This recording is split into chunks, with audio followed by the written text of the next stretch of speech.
Hi, everyone. I'm Dawn Richard, also known as The Awakening with Dawn, and this is the Wake Up to Real Love podcast, where we share stories of struggles and triumphs in love, sex, and relationships, along with expert advice to create more conscious connections. You are going to be so excited to listen to this conversation today because this is really about conscious connections. My guest, Miguel Dean, is a writer, blogger, poet, and author of his latest book, Bring Him Home, a twin flame love story. He's also a catalyst, seer, and healer through his workshops, webinars, and sacred masculine one-to-one healing sessions, which facilitate the divine union of masculine and feminine energies within men and women. He walks the path of the sacred masculine with a mission to spread the word and help to grow a new model of masculinity that is conducive to creating a more beautiful world for our children and the generations to come. Welcome, Miguel Dean. I'm so honored and excited that you're here with me. Thank you, Dawn. Likewise, it's lovely to be with you. And yeah, I'm really looking forward to our conversation. And yeah, I hope that it touches some hearts and it contributes to these amazing times that we're living in at the moment. Yeah, it's really, we just spoke about, sort of forgetting your mind and really coming back to your heart, which is what your book is all about. Yeah. The Bring Him Home, it's kind of like a couple of love stories in one, really, isn't it? It's because it's very much about, the love story with my partner, my beautiful twin flame, and of course the love story with coming home to myself and coming back to my heart. And the old, it almost sounds a bit cheesy these days, but you can only love another to the extent that you love yourself. So yes. Yeah, it was it's been quite a journey. It's quite a journey, but it's what we're here for. We're here to return to love. That's my understanding anyway. Yeah, that's what I believe, which is why I resonated with you so well, when I saw you talking to Shanine. And before we get into like the meat of your book and your life, I wanted to ask you this question that when I read this in your book, I was like, wow, that sounds like such a cool experience. Your birthday present about going to the bird sanctuary. Okay. And tell me what that was about, because that is such an unusual thing to do. Yeah, I have a very strong, fond connection with nature and the Yes. natural world. And yeah, my partner, it was a total surprise. Yeah, some tickets to a bird sanctuary. So yeah, we got to. There was only a very small group of us, but yeah, we got to fly these amazing birds. I mean, there's an image that comes to my mind is of the photograph of me with the. Was it the eagle? Eagle, yeah, the eagle owl. Yeah, that's right. The eagle owl is just like so big on my arm, and it's just like looking at me, and it's this beautiful connection. And the trainer would go over the other side of the field, and I'd have a little bit of meat on my arm, and he'd let the bird go, and it'd come flying and just land. It was just, yeah, really, really beautiful. A wonderful experience. Just getting up close to nature is it's just a real kind of holy experience. There are other little sparks of the divine. It's just so incredible, isn't it? How the divine manifests in so many millions of different ways. So to be close with those big, beautiful, powerful birds was really something. Yeah. So the feeling that you got from being there was what? I guess it was a privilege, really. It was a privilege to be, to just to be able to be so close and to be so feel that connection with them. Mm-hmm. If I'm totally honest, there was which I tried to be. It was an odd day, because it was a day where my partner and I we had split up. And then we came back together for that day. So there was a lot of those feelings and all that sort of stuff running around in the background as well. Of we have this short time together, and then Yeah, because didn't you say that you thought that was the last time that you were going to see her? Yeah, yeah, absolutely. Yeah, I think I said that a few times. But kept hoping in the back of your mind that something else would happen.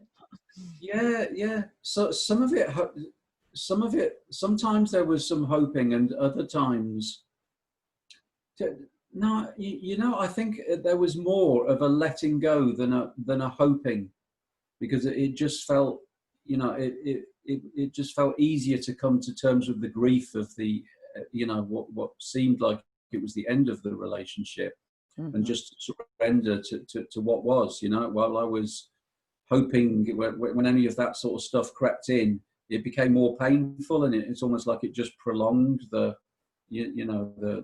grieving process.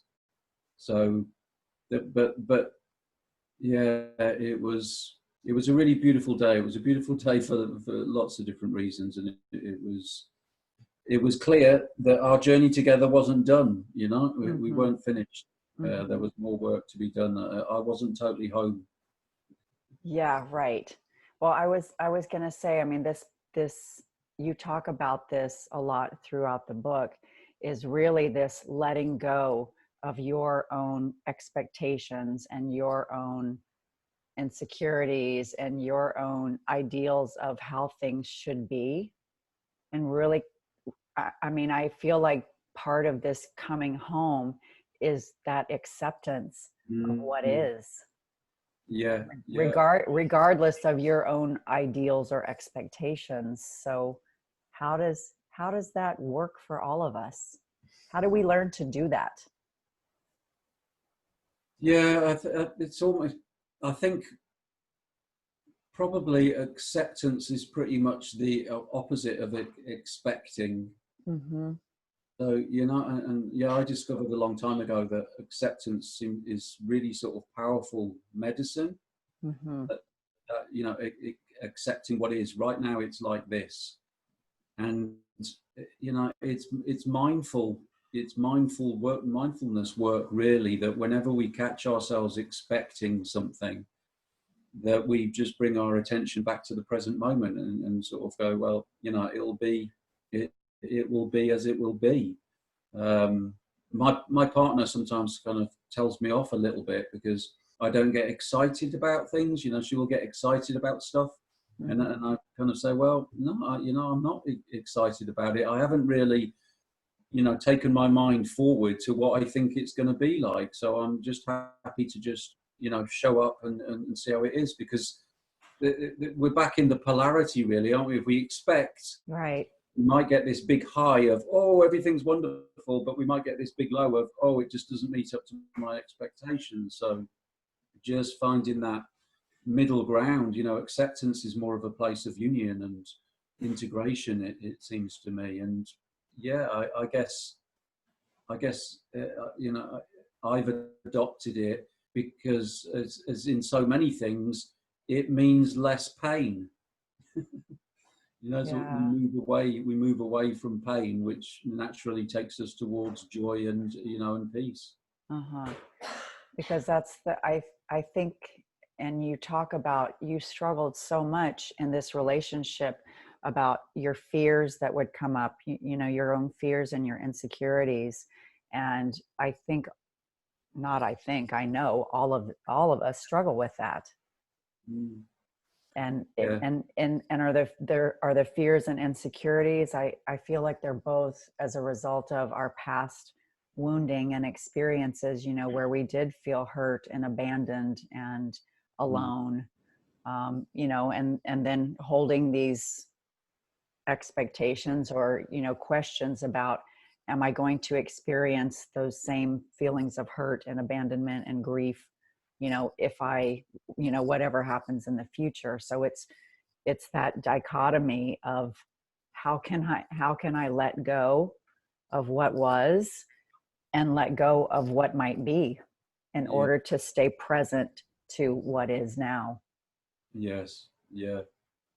Yeah. It's a real practice, isn't it? It's something that we commit to, and that, I guess, just gets a little bit stronger and shows up a bit more the more we practice it, because the world that we've been brought up in teaches us the opposite, really, doesn't it? It's always about looking forward, or being in the present or being in the past, or and planning and so on. And so just to be present, there's an awful lot of unlearning to do. So much of this journey back home to the heart, back home to love, seems to be about unlearning to me. Unlearning. Mm-hmm. And I always say, I think Alicia Keys has a song about the present. The present is a gift. Mm-hmm. Yeah. It's so simple. It's so profoundly simple that the mind just has massive tantrums about it all the time, doesn't it? Uh-huh. Well, I think because the mind wants to be in its sort of small sense of control.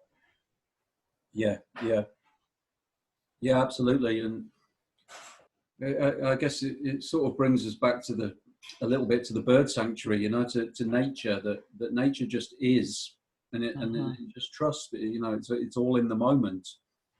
And when we trust and really deepen the truth, and deepen and embody the truth that everything is happening for our highest good. Mm-hmm. If we imagine ourselves like an acorn, encoded in that acorn is the potential for it to be its best self, for it to be its highest good. And you give it, the reasonable conditions, some soil and some water and some sunlight and so on, and it will do that without any effort, without any, right? Yeah. And that's, that's what I believe is we are part of nature. We are nature. We are, there is no separation. So we are the same. So why should it be any different?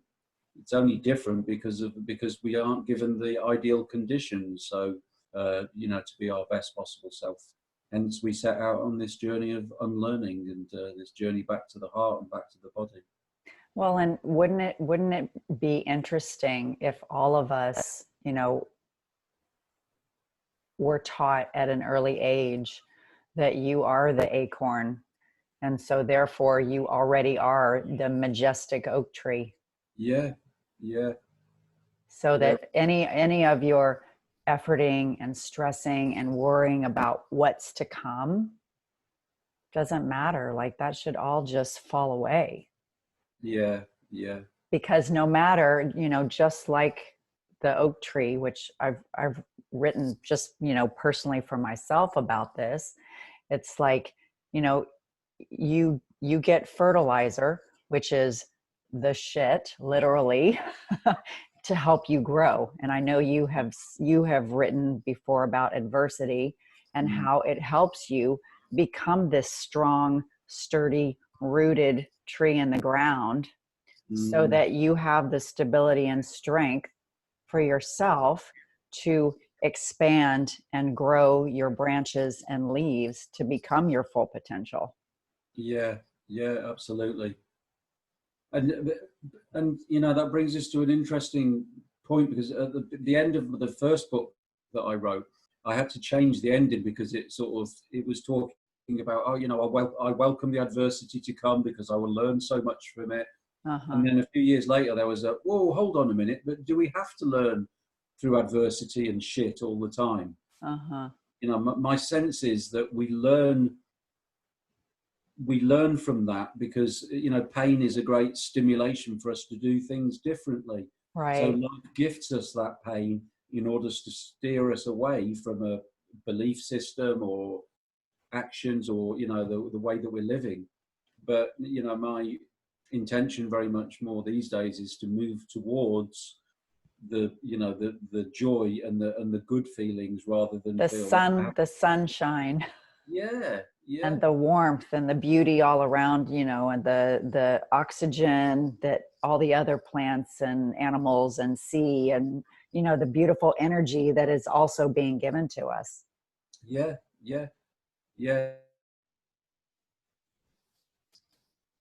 To focus on, our focus determines our reality, doesn't it? So I think there was certainly a point for me where I was a bit focused on, yeah, the adversity, and and that was what I felt I deserved, to have to struggle and all that sort of stuff. But Uh-huh. actually, we can let go of that as well. Well, and I think, I mean, and this is the other thing that I wanted to talk to you, because you lost your mother. She died of cancer when you were 7 months old, Hmm. and so you only had a really short experience with her.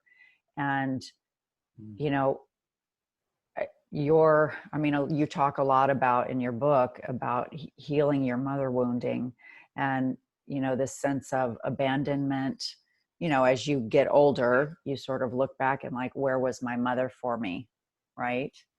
Hmm. And I would imagine that the grief of that, in addition to the challenges that you had with your stepmother, trying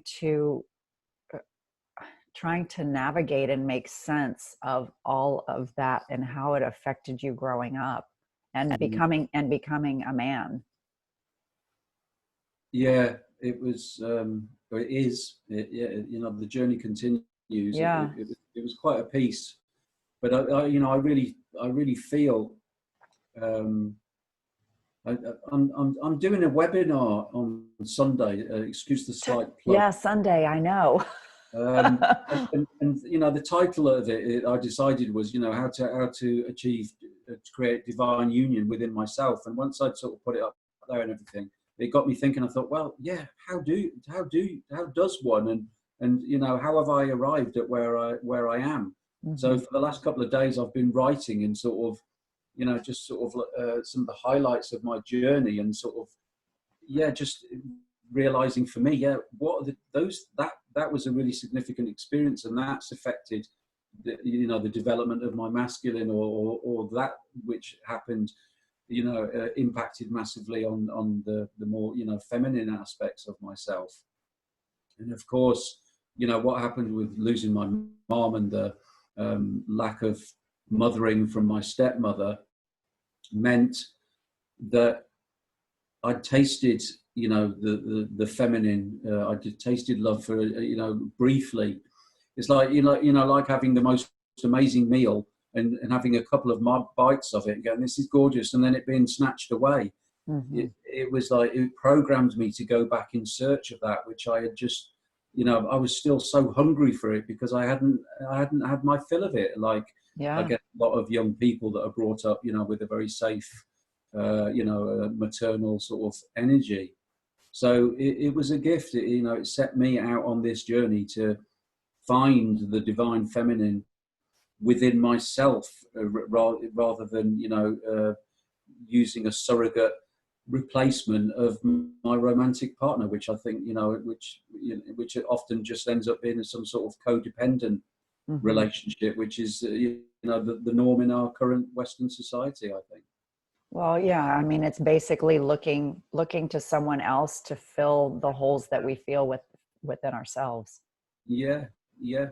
And it seems that a lot of people can sort of get by, and are okay with that. But my hole was so big, there was no chance that any woman was ever going to be able to, fill it, and there was no chance that I was ever going to feel complete, as a result of that. So, yeah, the relationships failed, in inverted commas, by conventional standards. They came to an end, Right. but every time I was drawn a little bit closer to the truth of, Miguel, you have to access this feminine within yourself. There is there is work to be done here. You can't keep. We're taught to look outside all the time, aren't we? To fix our Yeah. problems. Yeah.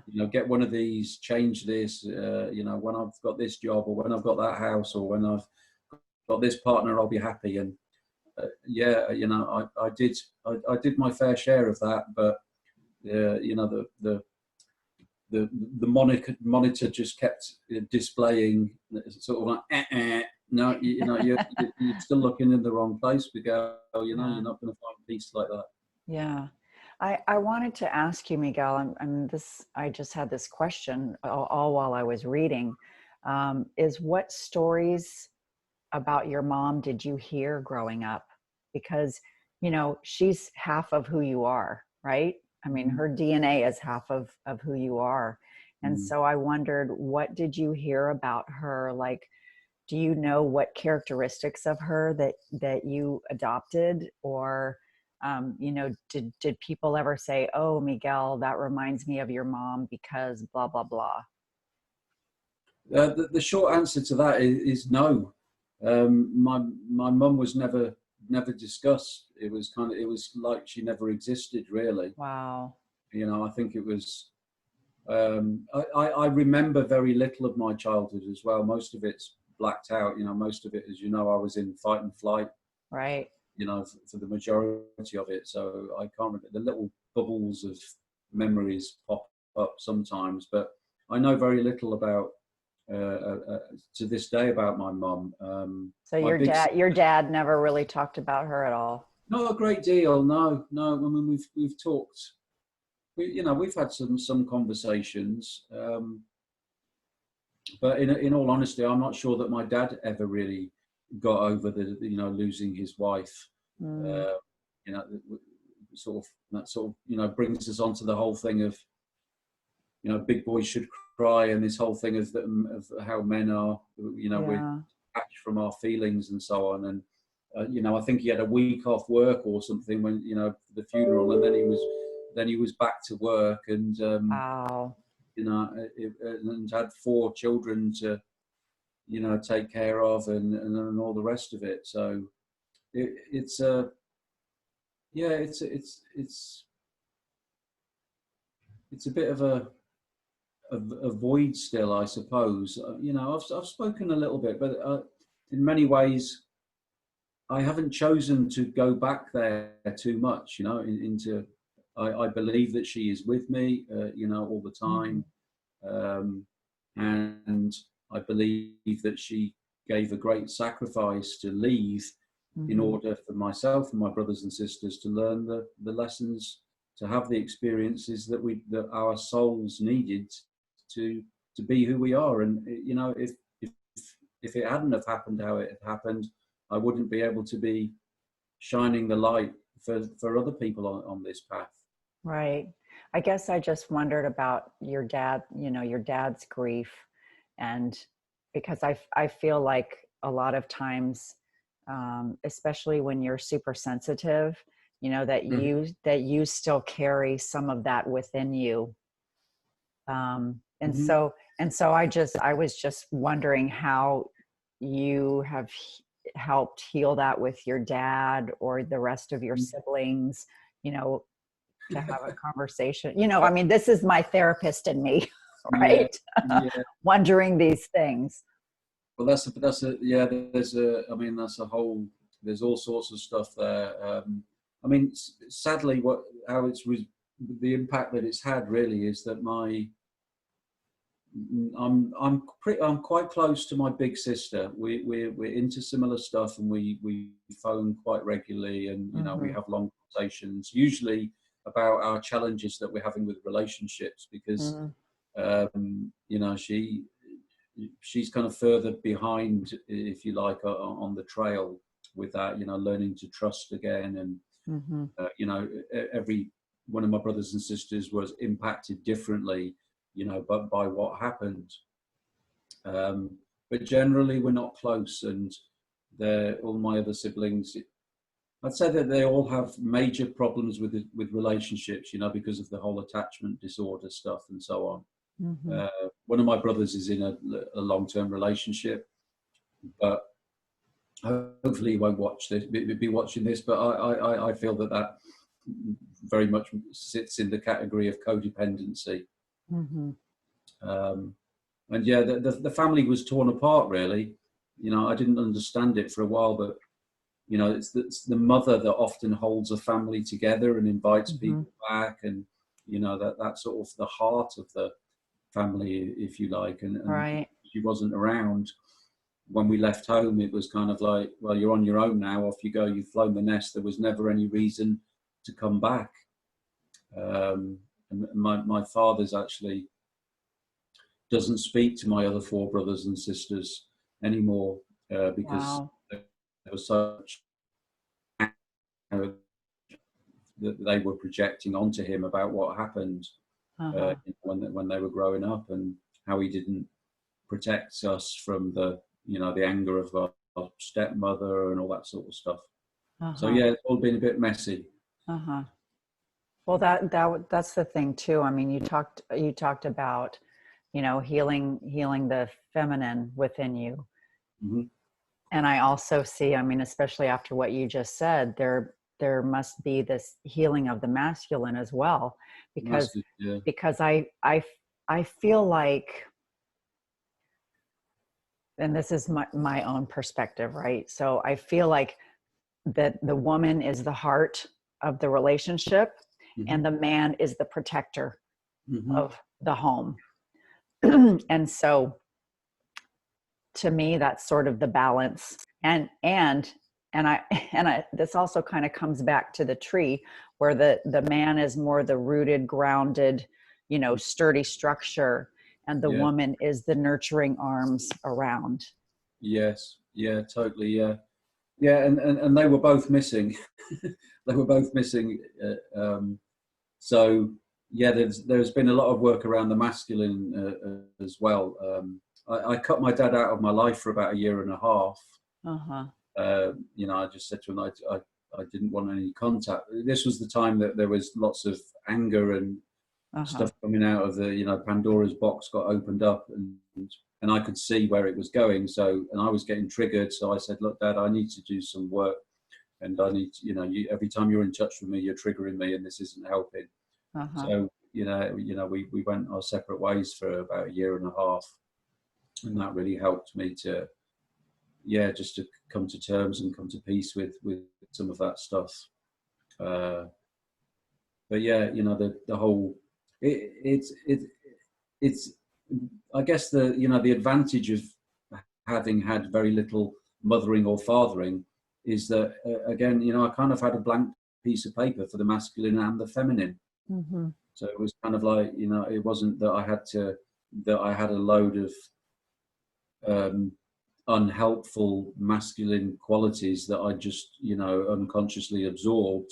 There was just a bit of a void again, so I had to find my own way and navigate my own way and find what worked for me through trial and error, really. What just coming back to the body and sort of what feels right, what feels in alignment, what makes me feel good in my body. So that's what I have to endeavor to do, even if it's bloody uncomfortable, sometimes pushing through that. Well, and so how do you feel like you became that strength and structure and protection for yourself? Because I feel like that led you to your partner to heal the feminine. So it was like you had to provide your own strength so that you could open your heart. How did you do that? One little step at a time. Right. Yeah, like most things. As I said, that quite a lot of. It's funny, I stumbled across things, I suppose, which like vulnerability. When I wrote my first book and shared, very raw my story and so on. To begin with, I was quite fearful that people were going to judge me and so on.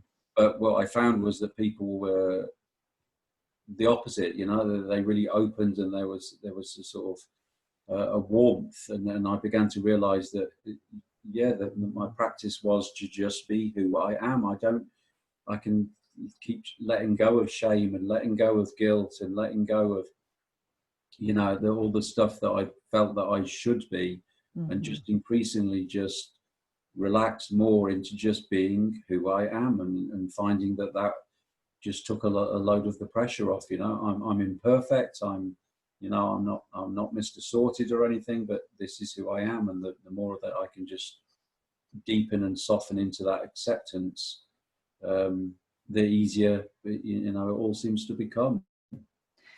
Do you think that we hide because we're afraid to be vulnerable?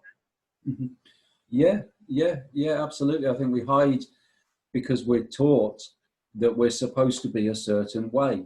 Uh-huh. And so, you know, and there's this whole thing that we hide our, yeah, Rumi's quote, you know, both light and shadow are the dance of life. Uh, We hide all the shadowy aspects of ourselves, and you know, we just think that we're just supposed to present this shiny, happy, positive person, which means that all that shadowy stuff, you know, dragons get bigger when they're left, you know, on their own in the dark, sort of thing, and they become these great big monsters. When actually, mhm. you know, there's nothing. It's okay. It's part of who we are. We're here to experience duality and the polarities and the you know, the dichotomy of being human. So it's just really liberating to be able to just be yourself, and it's an ongoing practice. I still see areas, you know, I've been practicing this for 10 years pretty rigorously, and I still see areas where there's a little bit of shame, or I want to keep that a little bit quiet, or, you know, I don't want to mention that, Mm-hmm. because it's so deeply programmed into us that we're supposed to be, you know, big boys don't cry and little girls are nice. The big boys don't show their emotions, and, you know, and all this sort of stuff, and we're good and we're nice and we're positive and we're happy all the time. And it's like that's resulting in you know, and the result of that is the massive mental health epidemic that we have, Right. particularly amongst men, the suicides, the sexual abuse, the sexual violence, all the shadowy stuff that is hidden just comes out in distorted ways, and Yeah. it just seems a bit crazy to me. Well, yeah, I mean, that's, addictions and Yeah, depression and anxiety and suicide. I mean, they're all ways that people try to cope with hiding who they are. yeah, yeah, yeah. And It's so how much, when we have conversations like this, because we have done our own work in embracing our messiness, mhm. this is the biggest reason why I wanted to do this podcast, is because, of my own struggles, that people don't want to talk about them, right? Because they do feel that judgment and shame and criticism and blame and all that kind of stuff, where Yeah, you feel badly about ourselves, or you're afraid of not being accepted and not being loved. And so we all struggle with this. This is the messiness of our humanity. And as we learn to return to love and acceptance of who we are, both those shadows and light, because we are both polarities, the yin and the yang, mhm. and the light and the dark. And as we learn to accept and embrace that in ourselves, we develop compassion and understanding for who we are. And I feel like that when we do it for ourselves first, we're more able to do it for other people, so that, Yeah, to normalize all of this stuff. Like, yeah, this is all part of our humanity, and yeah, we're all here to learn about the aspects that are blocking ourselves from love, both, giving and receiving to ourselves and each other. yeah, yeah. Totally, totally. It's yeah, it's a big part of the journey. Vulnerability is a big part of the journey back to the heart, really. And as you say, Mm-hmm. you know, once we return to our feeling center and we can feel, and we're okay, get more okay with emotions and feeling, and that it's okay to experience the full range of emotions, then yeah, it deepens our compassion and our empathy for our, you know, fellow human beings. And it also gives, you know, what some of the feedback that I've had from the way that I write is it gives people permission to be messy themselves. It's like, oh, Yeah. it's okay, it's not just me. Yeah. It's like, you know, let's just all take our masks off and let's just be Right. who we really are. And everybody could just breathe a big sigh of relief and go, oh, I can let go of all that tension of pretending and, you know, all that. I can just be. Yeah, yeah. And the paradox, of course, is that when we, you know, it's like while we resist the shadow, it becomes stronger and it wants to push back. But when we accept it, the dissolving and the merging, and you know, it's this, yeah, the push and pull can just fall away, you know, and we can just embrace all of it. It loses its power. Yeah, that's it. Yeah, thank you. Yeah, it loses its power totally, because the darkness is only ever, in my experience, the shadowy stuff. It's just trying to get our attention. It's just trying to draw our attention to something. Usually, what we're doing or believing or thinking or feeling that isn't in alignment with love. Yeah. Really simple. Yeah. Yes. Yes. Yes. Yes. Yes. Yeah. Yeah. I mean, that's the other thing that Rumi says, you know, in the darkness, that's the crack that allows the light to come through. Yeah. You Yeah. know, and I've heard you say a couple of times, you know, after the darkness comes the light, after the darkness comes the dawn, right? Yeah. It's like the darkest time. I mean, this is something that I think people also don't think about, is like, you know, day every day has both the light and the dark. Yeah. And so when you're going through the dark, when you're going through those times where you can't see the light, you have to remind yourself that eventually the light will come. Mm-hmm. Yeah. And so to hold on to yourself, to hold on to those feelings of fear or insecurity or whatever, acknowledge them for, hey, what am I missing? What do I need to learn? How do I need to grow? How can I find my own strength? How can I find my own light, to help me continue through the darkness? Because it's not either or. And I think a lot of people have this sort of black and white thinking of, you know, if I'm angry, I can't also experience joy and, you know, 5 minutes later, Yeah. which you can. And so it's like embracing all of it, because it ebbs and flows, Yeah. sort of all together. Yeah, again, of course, the paradox is that the more that we allow ourselves to experience our anger, the more fully we can experience joy. Yeah. You know, and the other thing that was just coming into my awareness as you were speaking, then, Dawn, is that, you know, we live in a society that that encourages us to avoid, you know, to anesthetize, to numb, to distract ourselves from the Yeah. darkness, from the pain, Yeah. from the uncomfortable stuff. And my yeah, my experience is that the more fully I can be with the discomfort, or the more quickly it passes, and the more fully it passes. But, you know, you can't run away from yourself, and we live in a society that has developed a, you know, A myriad of ways of running away from ourselves. yeah, whether it's shopping or drugs or sport or TV or, you know, all sorts of addictions and drugs, and, you know, drugs from the legal drugs from the chemist, or, you know, from the doctors. And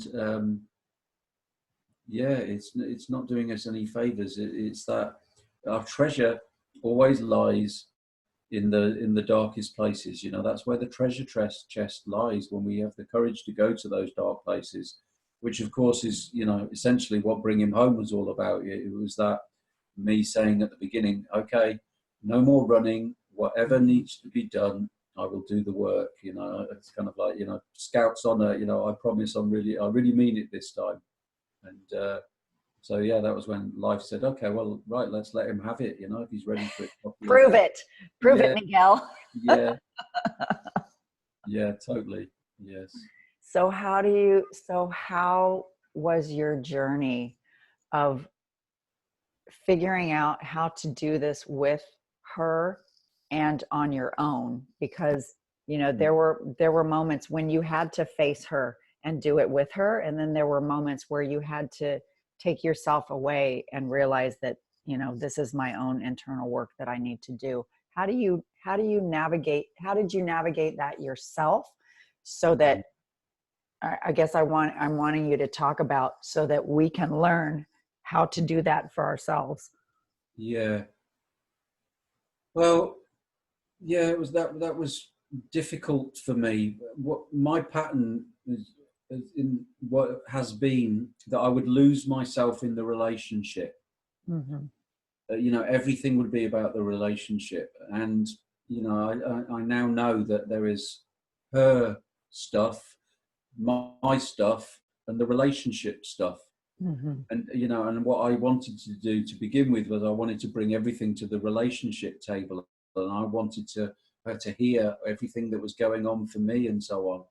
But she was divinely orchestrated to be the perfect facilitator of my home coming back to my heart. Mm-hmm. So her pattern was always to close down and to shut down. Mm-hmm. She didn't want to communicate, so I was forced. Sometimes she would physically leave, another time she'd emotionally leave, or it would just be, I'm not talking. So she forced me really, to have to deal with it and by myself. And gradually I learnt that if I try and bring it to the relationship table, it's just going to she's going to get triggered, and then we're just going to go down into more and more into this spiral. So, essentially through her leaving, I had to sit with my pain, and I just had to be with the discomfort and, keep, I guess once it's like, the emotional pain often feels like a fog and you just get lost in it, and it doesn't matter how many tools or practices or how much awareness you have. Uh-huh.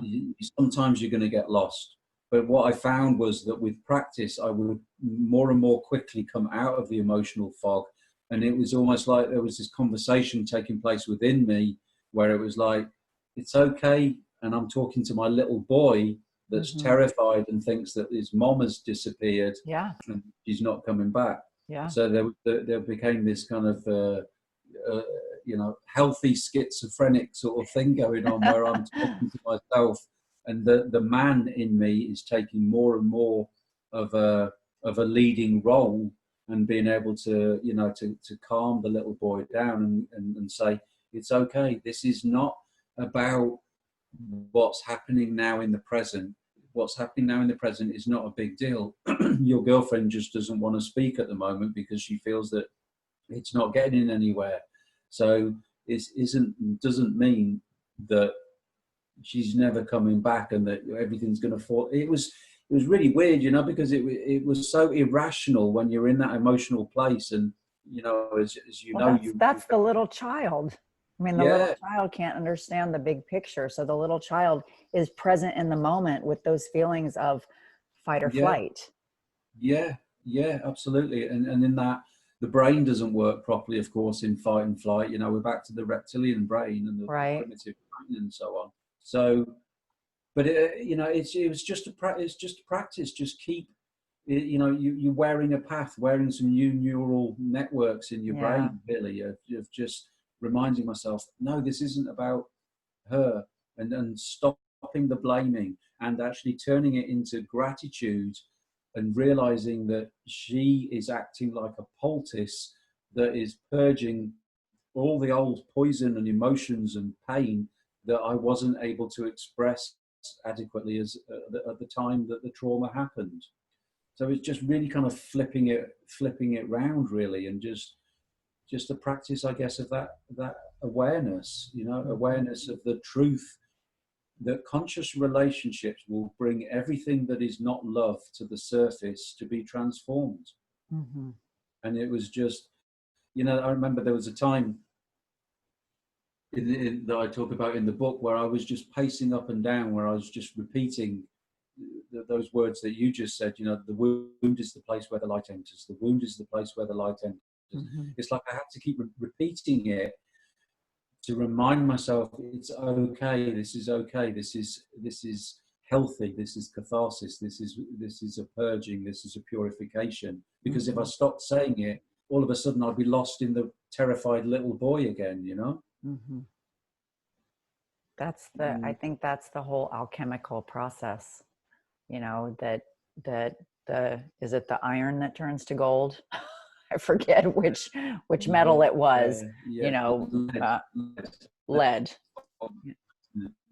That the lead turns to gold from the fire.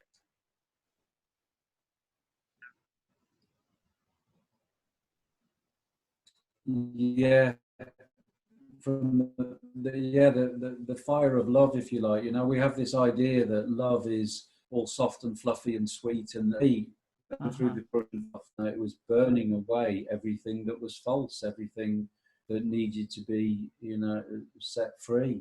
And the prize is essentially just a deeper sense of peace in myself, more, a greater sense of being complete unto myself.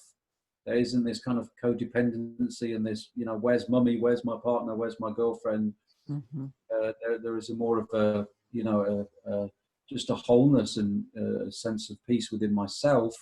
And what happened at about that time was, there was just a big shift in my energy, and I began to be able to, I guess, source energy, or a purer energy, because I believe we're all channels of God, if you like, but we get clogged up and blocked with all this past and all this trauma. So as that was released, a purer energy was coming through me, which means that I'm able to shine a light on others who are, on a similar path, but are still a bit lost in the shadows. Mm-hmm. Can I read? This is a perfect. This just one little paragraph that from your book. Can I read it? Of course you can. Yeah, thank you. Yeah. He began to see more clearly that the more he could remain centered and open, the safer that she would feel. He didn't really need to say anything. He just needed to listen with his heart. If she projected stuff onto him, all he had to do was allow it to slide off him like water from a duck's back. When she felt safe and heard, the storm inside began to subside.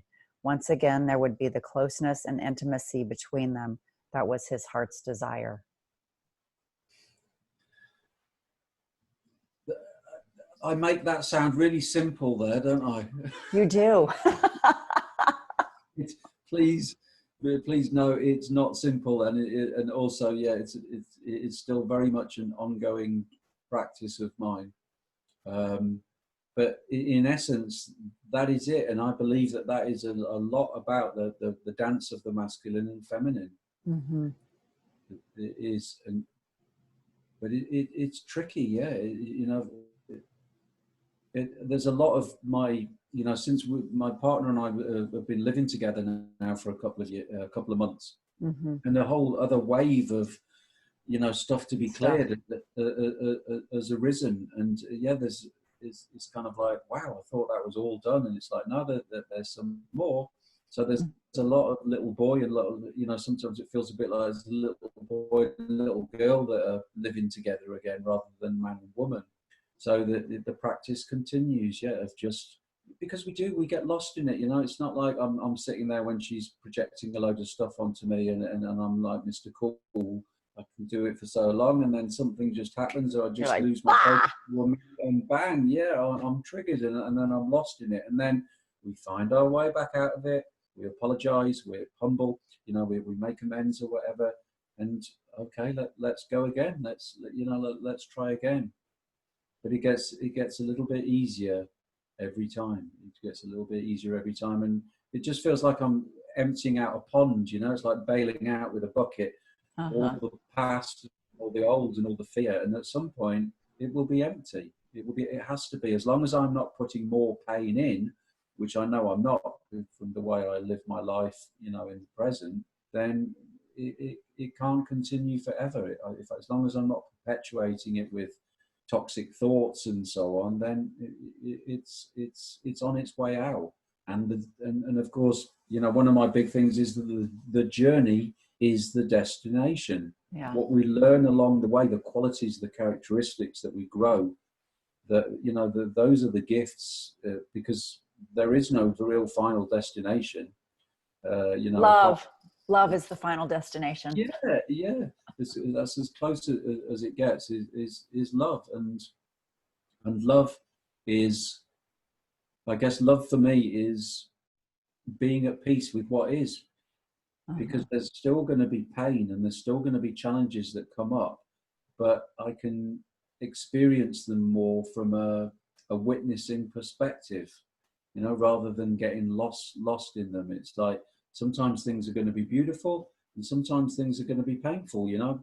We will lose loved ones, things happen, but we're here to embrace the whole of this human experience of you know, the pain and the messiness and the beauty and the joy. And that for me is what love is. I don't believe that I get to this point where everything's just like, you know, um, all fluffy and beautiful. I believe that love is just a presence, just being able to stay in that present centered place. And I will still feel sadness at times. I will still feel pain. I will still feel, because I'm human. But like the water off a duck's back, you know, or perhaps a better metaphor is, you know, the baby crying. We feel the emotion and we fully and let it go, and then 2 seconds later we're back in the bliss again, because we've released it. There's nothing sticky that it's attached itself to from our past or anything. Well, and I think too, because the other question that I had was about how do you show your partner that they can trust you? And when you said the metaphor of the baby, I thought that's it. That, you know, when you have a baby and your baby is crying, you have to be that strong, sturdy, protective tree and hold the baby in its anxiety and fear. And, you know, you have to be the strong one to say, I'm here for you. I'm not going to let you fall. Yeah. Right. Yeah. No matter how upset you are, I'm going to still be your safe place. Yeah. And so how, you know, I know that it starts with yourself. It starts being the safe place for yourself, and then extending that to, you know, to your partner. When your partner is being triggered, you're like, hey, I see that, you know, you're having a difficult time. I'm just letting you know that I'm here for you. Yeah. Yeah. Yeah. That's the practice. That is the practice. But and the challenge is that, you know, it always seems to be that we, you know, we come together with our partner because our triggers interconnect Yeah. beautifully. Yeah. So it's Perfect mirrors, aren't they? yeah, yeah, perfect mirrors. So you know, that's the challenge, because it's so, as I say, it can so easily end up being a little boy getting triggered, the little girl's scared, and so, you know, and so the man gets triggered and becomes the little boy as well. And it works both ways as well, you know. I mean, Yes. there's the masculine energy that within woman that sometimes is needed to hold space for man. Sometimes I need to fall apart and to, Yes. you know, and lose the plot and cry and be held or feel broken and whatever. It's not that it's just just what it doesn't One. just work one way. No. It's for us to be there, for that masculine energy to be that protective, safe, holding energy, you know, for each other. Well, and I think that's why I have always spoken about this merging of the masculine and the feminine, you know, is really finding the balance within yourself so that you can be both, given whatever situation is going on, you know, so that your inner child that's afraid and scared and whatever, so that you're the divine parent who can hold and protect, um, and nurture, you know, what needs to be nurtured, giving that love when the other person is not feeling the love. And Yeah. so you do that for yourself, Hmm. and therefore you can do it with your partner, Yeah. Yeah. and be that for your partner, and your partner at the same time is doing their own work within themselves to merge that balance. And it Hmm. all comes from this, your own connection with the divine. Yeah. You Yeah. know, it's like honoring both the masculine and the feminine energies Hmm. of the earth and the universe and the cosmos to bring you back home to that love. Yeah. Yeah. Absolutely. There's quite a few stages, really, isn't there? Because I'm thinking, like, for a lot of people, or relationships, I think that, it's all sort of like a projection, and it's kind of like, you're doing this that's pissing me off, or Uh-huh. whatever. And there's not the understanding that they are triggering something within you for you to be healed within yourself. It's not about them. Well, the paradox is that their behavior and what they're doing does change, but it only changes when it changes within you, because then it doesn't need to show up. You don't need to know about it anymore. The energy isn't there. Right. So to stop the projection bit and realize, that the best that I can, that this is something for me, and that when I change something inside myself, I won't be triggered. She can carry on doing that, and it won't upset me at all, because there's no hook. It's not attached to anything. There's nothing Right. It's to be brought up from the darkness. it's lost its power. Yeah, it's lost its power. But then, and then we move to perhaps times where we're both triggered, and we can stop it straight away before it turns into this great big saying things that aren't kind, or we don't get lost in the emotion. And sometimes it's just an agreement that I have with my partner. We need some space, because Mm-hmm. it needs to allow this all to settle, because at the moment it's just one ego talking to another ego, and Mm-hmm. we're seeing it through completely distorted lenses that are both so different, that we're never going to find any common ground here. So sometimes there's just the space, and there's the coming back together, when things are settled, to talk about it, or to just let it go and just move on. There's so many different little dynamics that can take place, isn't it? One holding space for the other, Uh-huh. both in this great big projection thing, just agreeing to just have some space and just allow it to be clear. Well, and I don't think that all things are meant to be resolved. I think some things are just meant to be talked about, to Mm-hmm. say, um, I just I want to understand you better, and I Mm. want to share with you so that you can understand me better. Yeah, Because when you have two separate people, you each have your own perspective, you each have your own stuff, you each have your own ideas and ideals of how you see the world. You both have your different perspectives, yeah, and it's not about, I'm not going to see the world the same way you do, because I'm different. My yeah, experience has you know um, nurtured me in a different way, so I see the world differently. But the point is, intimacy is into me see, yeah, right? yeah, So I'm just here to be a witness to how you see the world, and you are here to be a witness to how I see the world. And that's yeah, where this, I love and accept you regardless. yeah, yeah, And that's, I think that that's the goal, quote unquote, because it yeah, is the love and the acceptance, um, and just allowing the other person to be who they are, and the other person allowing you to be who you are. And that's the gift that you give each other. You give the gift of just being unconditionally loving. yeah, yeah, yeah. That's the big word, isn't it? The unconditional love. And it's only when there's and I guess, that's about the living from that higher place, isn't it? Because it's, while Uh-huh. there's an ego and a wounded child, they're the ones that are kind of like insist, you must see it the way that I see it. Right.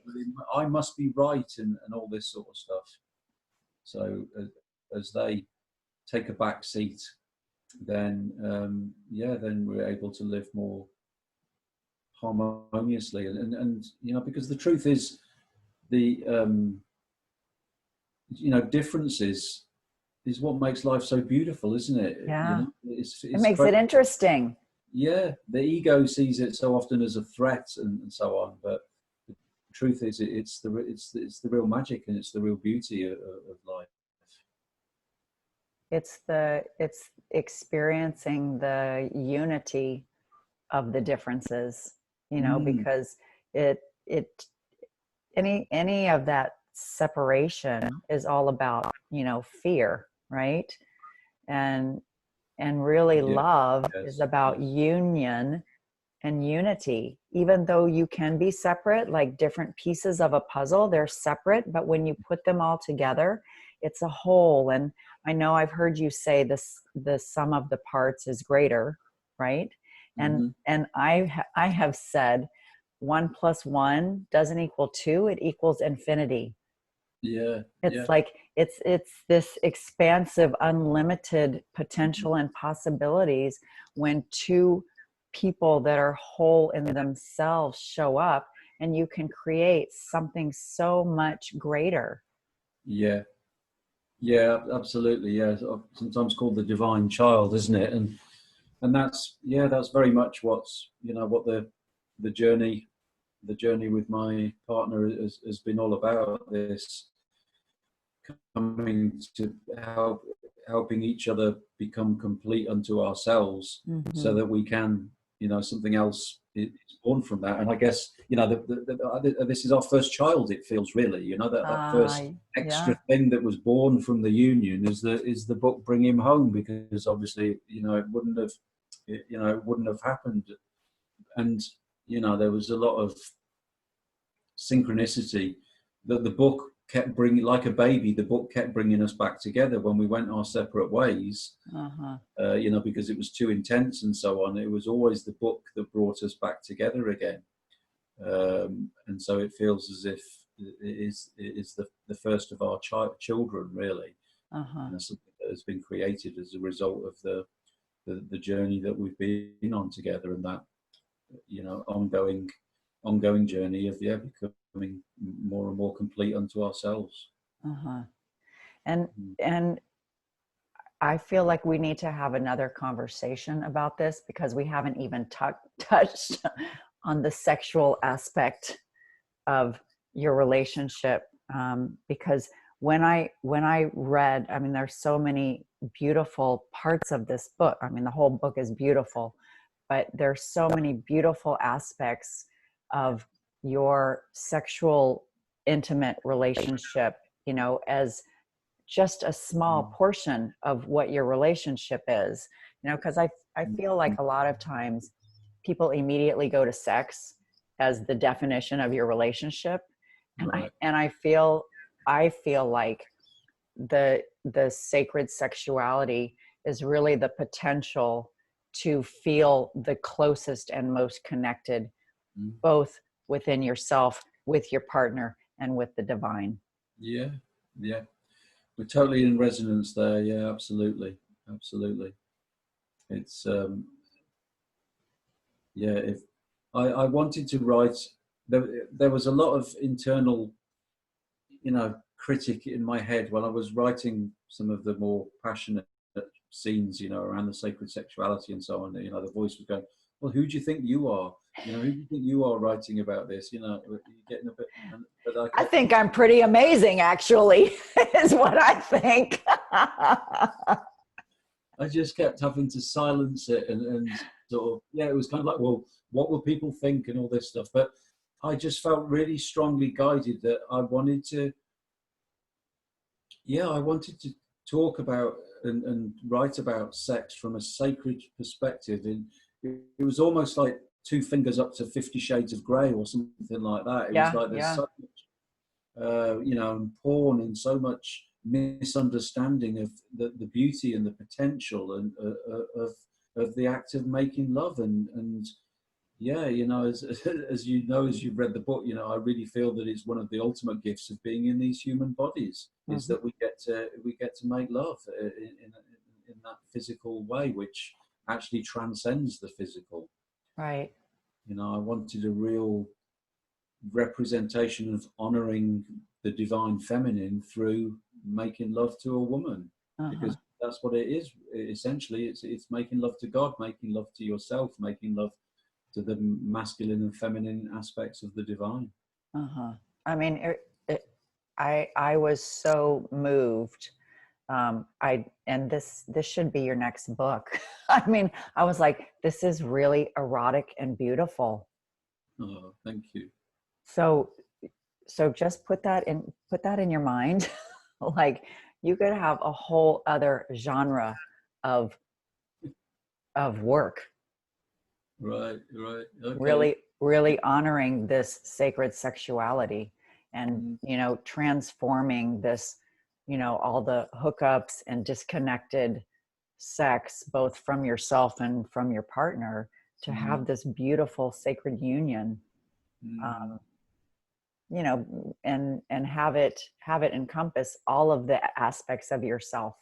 It's not just, I mean, you shared a little bit in your book about, it's both tender and soft and rough and powerful and, light and dark all in the same thing, whatever different times or however you're feeling at the moment. But there Yeah. are all these different aspects of sexuality, that you and your partner can create with the potential to have this more divine union. Mm, yeah. Yeah, absolutely. It's and it always feels to me that, what happens in the bedroom, if you like, is the culmination of the connection and the intimacy and the rest of the Uh-huh. relationship. Really, Uh-huh. it's not the other way round. It's yeah, there's yeah, as you say, there's a lot to talk about on this Yeah. topic. I It's think that. I think we need to have a whole other conversation about that, Miguel. Okay, good. Well, I'm good with that. That sounds good to me. This is a this is such a beautiful story.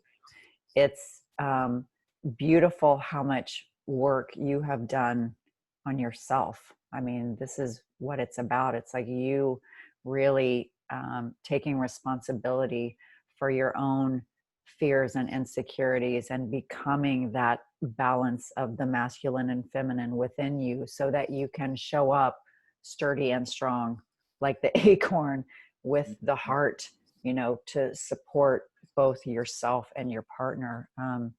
Like I so honor where you are in your own journey. Thank you, Dawn. That's really beautiful. Yeah, and it's good to hear it. It's good to hear you saying that, because our minds so often get lost in the what we haven't achieved yet and what's left Yeah. to do. And yeah, there was I've come a long way. We've come a long way, and the journey is the destination, and we keep putting one foot in front of the other and doing the best that we can. Yeah. Sometimes we fall down, but it's okay. It's all okay. It's all Yeah. okay. It's what we came here to do, and we know that we're doing it for the collective as well.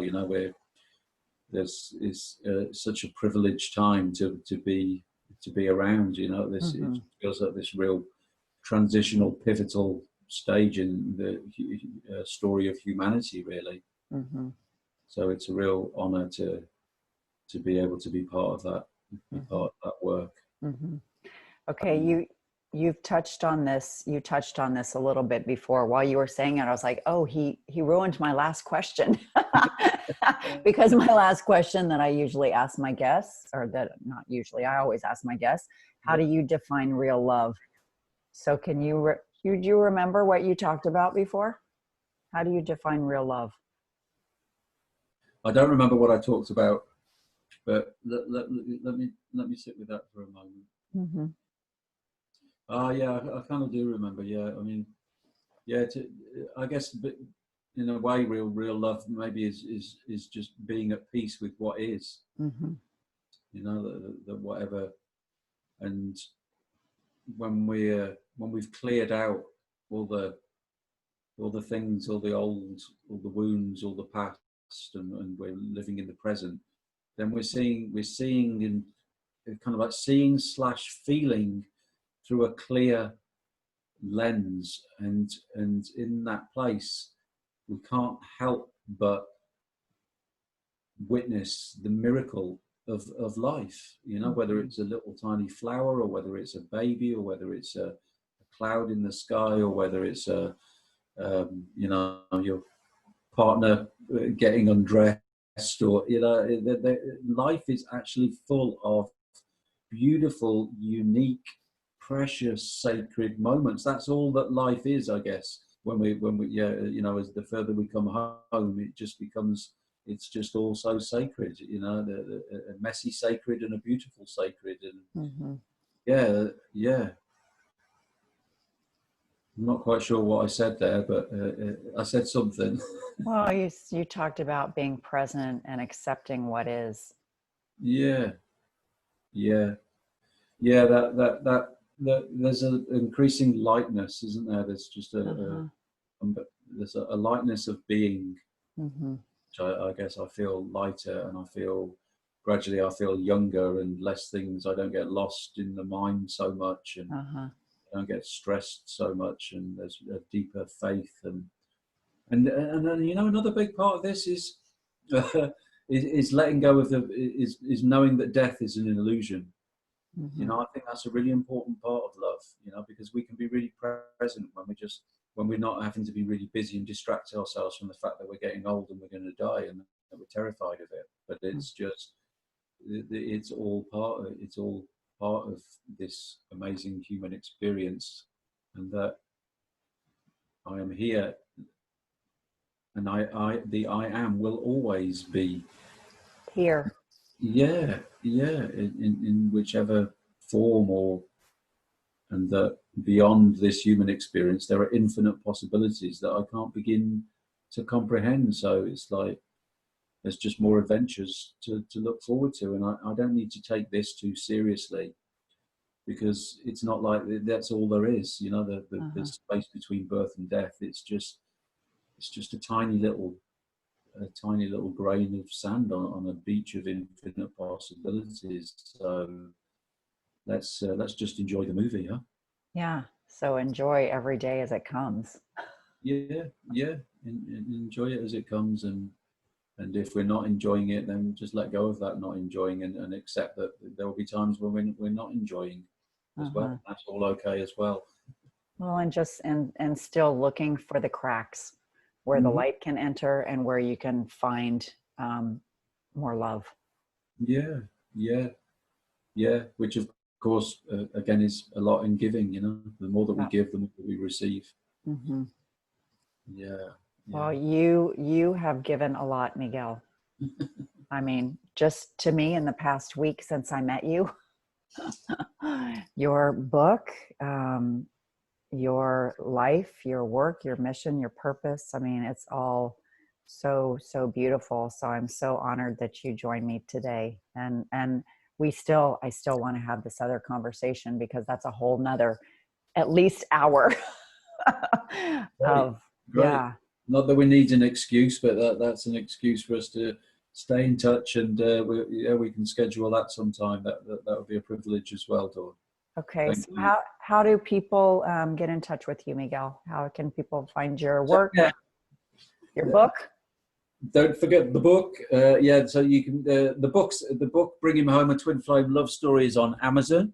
Amazon, all the different Amazons. Barnes and Noble or Waterstones, or all the big booksellers. But if you want to get in touch with me, the best place really is to visit my website, which is just the www.migueldean.net. And there's lots of information, all sorts of videos and blogs and links, and you can get the book from there and a few of other books. The website is good, and I'm big on Facebook as well. I try and stay away from social media, but I kind of decided, okay, I'll do one social media. So Miguel Dean Sacred Masculine, you can find me on Facebook, and I'm pretty active on Facebook as well. Good. Okay. Yeah. Find Miguel. Everyone find Miguel. And so if you like what you hear, which I'm sure everyone will like what they hear. I mean, there's so much depth and wisdom and beauty and love in what you've shared today. So please subscribe to the Wake Up to Real Love podcast and share with all of your friends. I mean, this is what we're here to do, to spread this message of, you know, finding and creating more real love in your life and creating more conscious relationships, both with yourself and with each other. And if you want to find me, if you want support in your own relationships, finding more connection, expansion, overcoming grief and heartache and heartbreak, you can find me on Facebook and Instagram at The Awakening with Dawn. And I would be honored to help you find and create more real love in your life. And as you, this is how I like to end my podcast, Miguel, because it's true. This is my truth. I feel like this is everyone's truth, but the most important relationship you'll ever have is the one you have with yourself.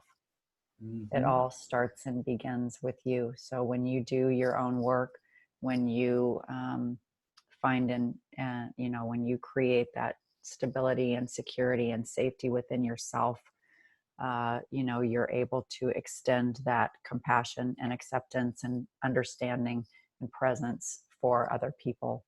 So it all starts with you, and, you know, being open, being present to giving and receiving love from yourself, from the divine, to each other. It's a beautiful, beautiful world we're helping co-create. So thank you so much, Miguel, for being here today. It's a gift. Your presence is a gift. Thank you, Dawn. Thank you. And thank you for the work that you're doing.